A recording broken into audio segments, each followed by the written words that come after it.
Hi friends అందరికీ నేనైతే ఇప్పుడు కర్రీ చూపిస్తాను. ఏంటంటే గోంగూర ఎగ్ కర్రీ. మీరు గోంగూర చికెన్, గోంగూర మటన్, గోంగూర బోటి తిని ఉంటాయి కదా ఫ్రెండ్స్. ఇదైతే ఒకసారి ట్రై చేయండి, చాలా అంటే చాలా సూపర్గా ఉండిద్ది. దానికి కావాల్సిన గోంగూర, టమాటా, ఉల్లిపాయ, పచ్చిమిరకాయ, ఎగ్స్, తాలింపు, ఇందులో అల్లం వెల్లుల్లి పేస్ట్, గరం మసాలా, కొత్తిమీర, ఎగ్స్, ఆయిల్, సాల్ట్, కారం, పసుపు. ఫస్ట్ అయితే కళాయి పెట్టాను.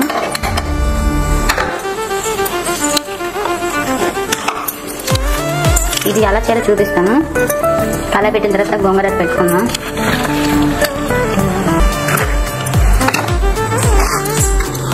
దీంట్లో కొన్ని పచ్చిమిరపకాయలు,